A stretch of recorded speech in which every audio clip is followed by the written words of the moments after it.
What if loneliness isn't a problem to be solved, but a path to be walked? We live in a culture that pathologizes solitude. Loneliness is framed as a personal failing, a signal that something has gone wrong in your life socially, emotionally, even morally.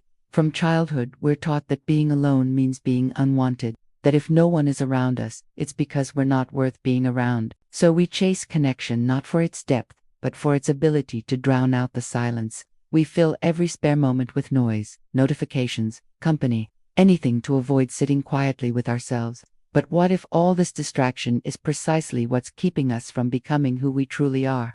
Marie-Louise von Franz offered a radical alternative. She didn't see loneliness as a symptom, she saw it as a necessary condition for inner work. In her view, loneliness wasn't the absence of others, it was the presence of the self, undiluted. And it was only in that quiet, often painful stillness that the unconscious could begin its work. You have to be lonely, she wrote, so that the unconscious can become stronger. At first glance, this might sound cruel, even punitive, but what if it's a kind of tough grace? Because the unconscious, the deep, hidden layers of our psyche doesn't shout. It whispers. It speaks in symbols, in dreams, in strange intuitions and quiet discomforts.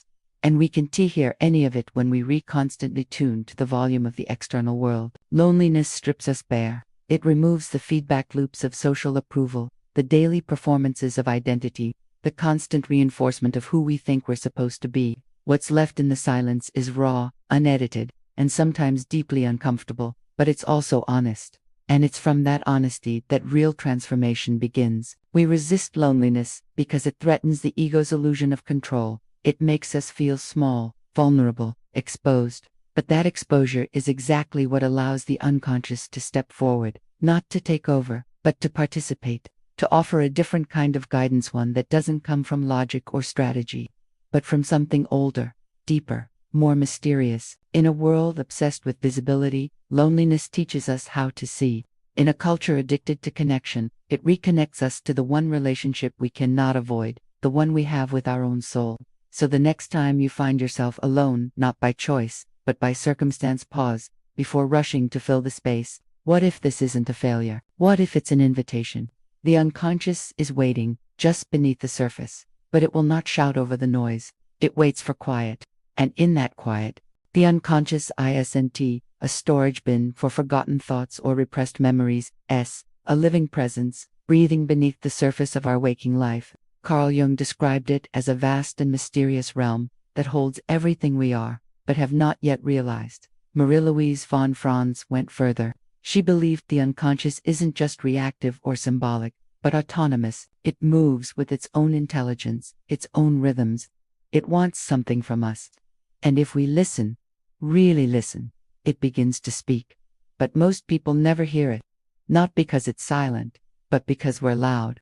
The modern mind is crowded with opinions, headlines, feedback, expectation. We're never not performing, never not watching ourselves be watched. And in this state, the voice of the unconscious becomes almost impossible to detect. It's not because it's weak, but because it refuses to shout. It's like a wild animal. It only emerges when the forest is quiet. Von Franz saw the unconscious as a second intelligence inside us, not inferior to the ego, just different. While the ego builds walls and makes lists, the unconscious paints dreams and drops strange coincidences into our lives.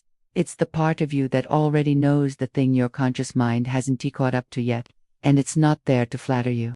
Often, it brings material that's uncomfortable, disruptive, or completely irrational. But growth doesn't come from comfort. It comes from confrontation with what we'd rather not see. To begin any kind of inner work, a relationship with this unconscious is essential. And like all relationships, it starts with listening, real listening, not interpreting everything immediately, not twisting its language into something palatable or poetic, but allowing it to speak in its own terms, through image, through symbol, through silence. Von Franz insisted that this inner dialogue is the foundation of psychological maturity. It's not about self-improvement. It's about integration. It's about making space for a part of you that has always existed but has never been heard. And here's the truth no one wants to hear. You can do this work in a crowded room. You can't hear the unconscious through applause. You can't feel its presence while scrolling, swiping, posting, reacting. To engage the unconscious is to leave the performance, to sit still long enough for the deeper self to rise, not because it's trendy or therapy. When we are finally alone, with no distractions, no noise, no one to perform for, something strange begins to happen. At first, there's a kind of silence that feels unnatural, like stepping into a room where someone has just left, and the air still holds their presence. We reach for our phones, for music, for a task, anything to break the stillness. But if we resist the urge to fill the space, if we let the silence stretch beyond the point of comfort, we begin to feel something else, ourselves. In solitude, the ego starts to lose its grip, not in a dramatic or catastrophic way, but slowly, subtly, without an audience to impress or a schedule to keep. The ego's favorite distractions begin to fall away. The curated identity, the tight control, the constant search for affirmation, they lose their relevance. What's left is the raw, unfiltered landscape of the psyche. Thoughts you forgot you had, memories that rise without warning, emotions that don't ask for permission. It can feel like being haunted by your own mind. Von Franz understood this terrain intimately. She knew that solitude wasn't just a quiet room, it was a kind of pressure chamber, where everything repressed, neglected, or half-seen would rise to the surface. Reflection becomes inevitable, not the kind where you gently ponder your day, but the deeper kind, the kind that confronts you with truths you've been evading for years. In solitude, you don't just remember, you feel. And sometimes, what you feel is deeply uncomfortable. But this discomfort is not a flaw in the process, it is the process. The psyche, like the body, doesn't heal without sensation. And when the distractions are gone, you begin to notice what hurts and, more importantly, why. In contrast, modern life offers a constant escape. Stimulation is everywhere. Screens, schedules, conversations, metrics of approval. We stay busy not because we have to, but because busyness protects us. It insulates us from that strange, honest mirror that solitude provides. We chase connection not out of need, but out of fear. Because being alone means meeting ourselves, and we're not always ready for that. But von Franz didn't see solitude as punishment. She saw it as medicine. Not the sweet kind, but the bitter kind that actually works. Solitude strips away the ego's distractions, not to punish us, but to reveal something more enduring beneath them. A deeper voice. A more ancient self, something in us that is not shaped by trends or timelines, but by symbols, instincts, and inner truths. And once we've heard that voice, even faintly, the world changes. Not because it becomes. There's a moment in deep solitude when the silence turns into something else, something harder. At first, it might feel like sadness, or boredom, or anxiety. But beneath those labels lies something older and more elusive. The shadow. Jung called it the hidden half of the sikha, part of ourselves we deny, disown, or are too ashamed to face. And Marie-Louise von Franz knew that solitude, if sustained long enough, doesn't just make space for peace or insight. It makes space for the shadow to emerge. Loneliness hurts, not simply because we're alone, but because, without distraction, the mirror becomes too clear. We begin to see the things we've spent years trying to forget. Envy, pettiness, self-hatred, the roles we've played, the truths we've edited. All the masks we wear so comfortably in public begin to peel away, and what's left is what we've buried. It's easy to be kind when people are watching, easy to be wise when surrounded by applause. But who are we when no one is looking? That's when the shadow appears, not as a monster, but as an honest reflection. Von Franz believed this confrontation was not only necessary but sacred. Because without facing the shadow, there is no real growth. You can't integrate what you won't even acknowledge, and what we refuse to integrate controls us from the dark. It sabotages relationships, distorts our choices, shapes our fears. We project it onto others, blaming them for what we can't accept in ourselves. But in solitude, there's no one else to project onto. The image turns inward. The only one left to confront is you. There are people who sat in long silence only to remember a cruelty they inflicted years ago, a word they thought was forgotten, but that lives in someone else's bones. Others have faced desires they'd never dare admit out loud. Some find not violence or anger, but grief for the life they didn't live, the truth they buried to be accepted, the self they exiled to belong. One man, after weeks in silent retreat, broke down not from loneliness, but from meeting a version of himself he'd tried to kill with success and status. A woman in extended isolation found herself sketching terrifying images without knowing why until she realized they were scenes from childhood she had suppressed for decades. These weren't breakdowns, they were breakthroughs. The shadow is not our enemy. It is the part of us that holds our wounds, yes, but also our energy, our vitality, our unlived potential. Von Franz knew that to meet the shadow is to reclaim something essential, something lost, something sacred. But we can't find it in noise. It waits in silence, it waits in solitude, and it waits. There is a kind of loneliness that doesn't hollow you out, but burns you clean. Jung called individuation a spiritual journey, not a path toward happiness, but toward wholeness. And Marie-Louise von Franz understood something even more precise. This journey demands solitude, not as a preference, but as a crucible. It is in that furnace of aloneness that the fragments of the self are melted down, reshaped, and reforged into something more complete. This isn't a modern idea. Long before psychology gave it a name, ancient traditions recognized the necessity of solitude for transformation.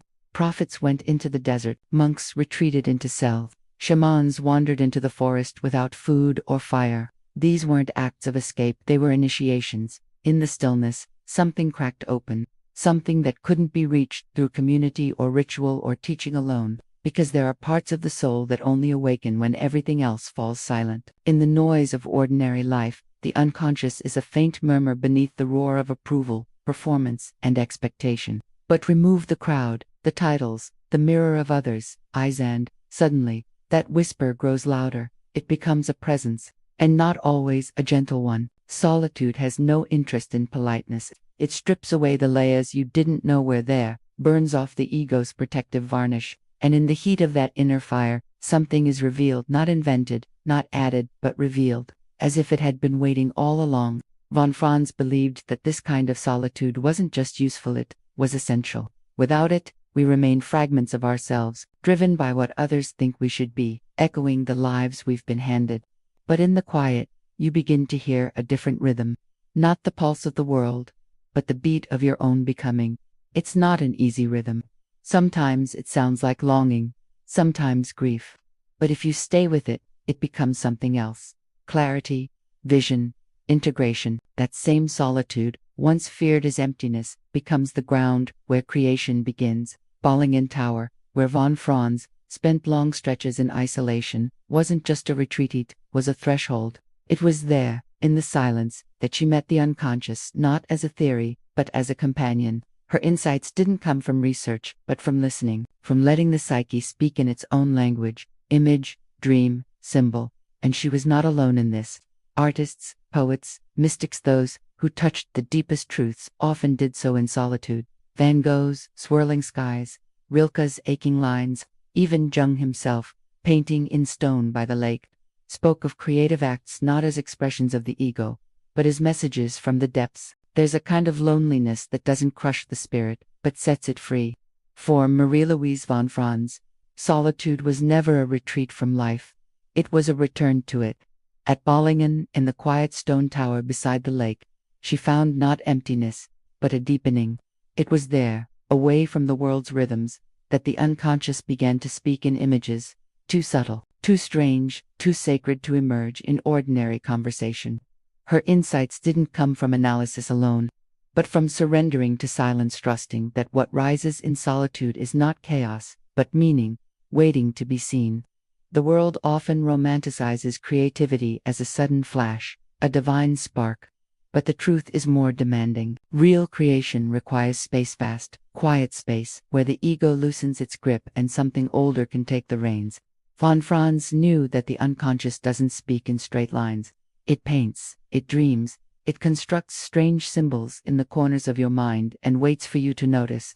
And in the noise of everyday life, we rarely do. But in solitude, these strange inner fragments have room to unfold, and from them, something astonishing can be born. History tells the same story, again and again.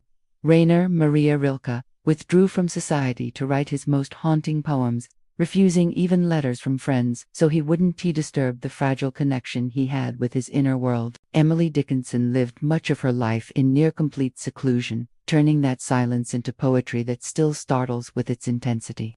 Beethoven composed some of his most transcendent music in isolation, even as he lost his hearing. These were not social accidents, they were sacred decisions. The world could wait, the soul could not. Creativity, at this level, is not about producing, it's about listening, about giving form to what has no form yet.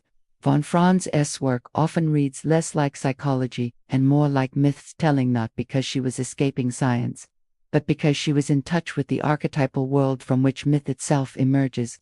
Her ability to interpret dreams, to understand fairy tales as maps of the psyche, didn't come from textbooks. It came from years of walking the terrain of her own inner wilderness. To create in this way is not to decorate the world, it is to reveal it. It is to give voice to the parts of us that language alone cannot reach, and that voice needs stillness, it needs absence, it needs the fertile loneliness that scares us, because it dismantles everything false before allowing anything true to be built. In solitude, the unconscious doesn't just whisper, it imagines, and if you're quiet enough and patient enough, it will hand you something unexpected, not just a creation, but a revelation, not just art, but a deeper version of yourself.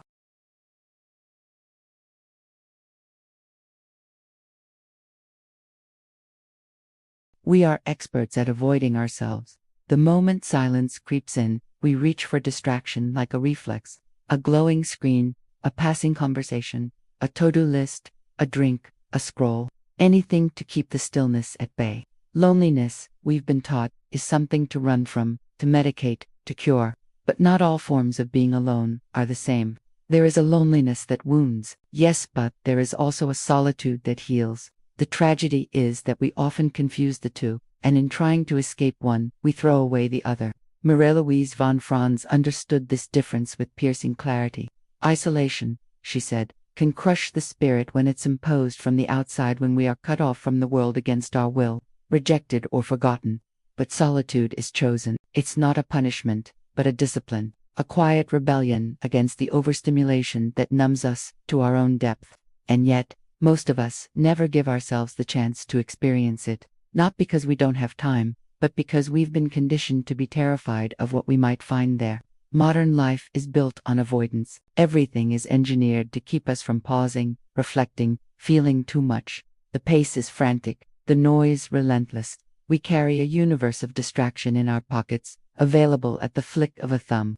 We live in a constant feed of information, opinions, validation and mistake that flood for connection. But behind the flood is a drought, a deep psychic dehydration. The unconscious has no room to breathe in a life lived on the surface. Von Franz warned that the very state required for inner growth, stillness, emptiness, the space where the unconscious begins to rise, is the state we're most often told to avoid.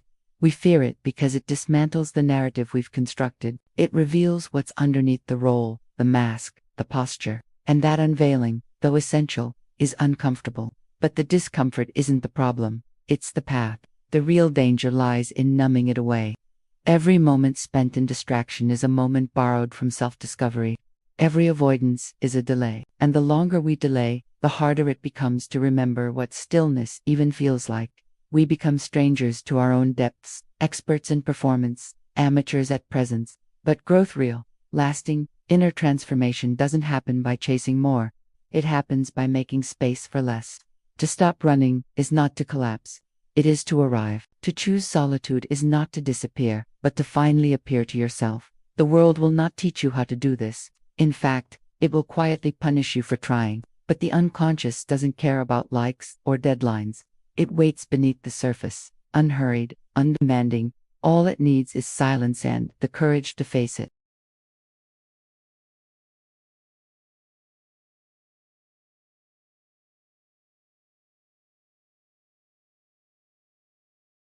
The unconscious does not shout. It doesn't demand your attention the way the world does. It waits, quietly, beneath the surface of your daily life, observing, remembering, weaving its stories in symbols and silence. To hear it, you must slow down. You must listen, not with your ears, but with something deeper.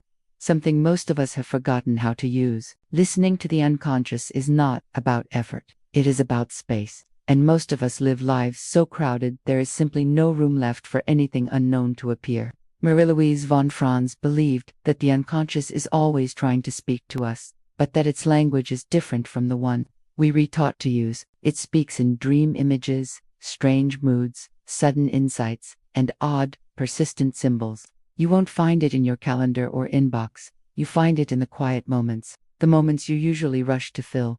To truly listen, you need a practice, not a routine of discipline and achievement, but a gentle ritual of invitation, something that says, I'm here, I'm ready. Even if I don't understand you yet, journaling is one of the oldest doorways, not the curated writing we show to others, but raw, unedited thoughts, the kind that spills onto the page before your ego has a chance to tidy it up.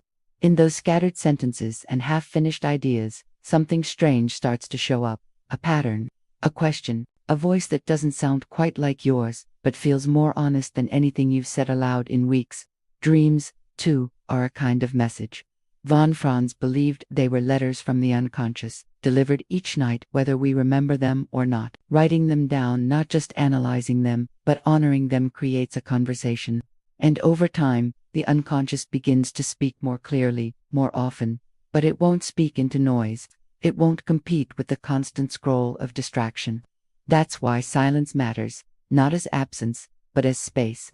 A sacred pause where something other than your conscious mind can finally enter the room. Von Franz treated inner work as something almost ceremonial. A candle lit, a walk taken without headphones, a room left quiet long enough for something to arise. These small rituals aren't aesthetics, they're psychological signals. They tell the unconscious it's safe to emerge. And when it does, it brings not just insight, but healing, guidance, meaning. Loneliness, in this view, is not a mistake, it's a threshold. It feels like emptiness at first, but it isn't. It's space being made. And into that space, the unconscious steps forward not as a problem to be solved, but as a companion to be heard. Listening to it is not always easy, but it is always worth it, because what waits behind the silence is nothing less than the forgotten half of yourself. There is a moment, often after a long silence, when something shifts. It doesn't arrive with trumpets or certainty, but with a quiet clarity that feels older than you are. After the discomfort, after the dreams, after the ache of loneliness has softened into stillness, something begins to emerge. Not a better version of yourself, not some perfected identity, but a sense of coherence, a knowing, as if all the scattered parts of you had slowly found their way back home. Marie-Louise von Franz saw this often in her work. People who came fragmented by noise, by performance, by the weight of roles they no longer believed in. They were anxious, disconnected, sometimes convinced they were broken. But what they needed wasn't more advice or analysis. They needed space. They needed to be still long enough for the unconscious to do its slow, invisible work. And when it did, what emerged wasn't just relief, it was transformation. Real psychological rebirth, not dramatic, not sudden, but unmistakable. A woman haunted by indecision begins to trust her intuition. A man consumed by rage dreams of water, and wakes with something softer in his chest. A person who once feared being alone, now defends their solitude as sacred ground. This is the gift of wholeness. And it never arrives from the outside. It isn't built on more connections, more followers, more achievements. Those things may distract us from our emptiness, but they don't fill it. Wholeness comes when we stop outsourcing our worth, when we stop arranging our lives around what will please or impress, and instead begin listening to what is quietly asking to be integrated. The weak parts, the forgotten parts, the ones we thought we had to hide to be loved. The unconscious doesn't want perfection. It wants truth. It wants all of you, not just the image, but the shadow. Not just the plan, but the wound. And when you've spent enough time in silence, enough time letting those pieces speak and breathe, you begin to feel it. A sense of inner alignment. The war within starts to quiet. The split between who you are and who you pretend to be begins to close. Von Franz never promised ease. She knew this process would often hurt. But she also knew it was worth it, because on the other side of loneliness, there is strength, not the brittle strength of control, but the deep strength of integration. The kind that doesn't need to prove anything, the kind that can stand alone without feeling empty. Wholeness is not a finish line. It's not a reward. It's a return, a remembering of what was never actually missing, only buried beneath noise, fear, and the need to belong. And the great paradox is this: to come home to yourself, you often have to leave everything else behind, just long enough to hear what was calling you all along. There's a strange moment, often late in the process, when solitude begins to feel less like a wall and more like a window. You sit in silence, thinking you've gone inward, thinking this journey is yours alone, and then something shifts. You feel it, not as isolation, but as connection, a thread, a pulse, as if your private pain were echoing through something much larger, something ancient, shared, and suddenly, the loneliness that once felt unbearable begins to reveal its hidden truth. You are not the only one here. Marie-Louise von Franz understood this paradox better than most. She spent long periods in solitude, walked through her own silences, studied the dreams and sufferings of countless others. And what she discovered was not despair, but a deep coherence. Beneath the personal unconscious, she saw what Jung called the collective, the vast, shared psychic foundation from which our symbols and instincts arise. And this, she believed, is what solitude eventually leads us to, not just the self, but the self as a doorway into the whole. In loneliness, she once said, you meet not just yourself, but the soul of the world. It sounds poetic, but it is not metaphor. It is experience. Anyone who has stayed with their solitude long enough knows this. The personal ache begins to open into something wider, more spacious. Your grief starts to feel less like yours and more like a current moving through all things. The image that appears in your dream feels ancient, like something remembered rather than imagined. And in those moments, the idea of being alone begins to lose its meaning, because we all carry the unconscious. Every single person, whether they know it or not, whether they listen or not. Beneath every surface, behind the laughter, the scrolling, the small talk, is a quiet longing to be seen, to be whole, to be real. Loneliness feels like exile, but in truth, it's a passage, a right into a deeper belonging. Not to a group, not to an ideology, but to the human condition itself.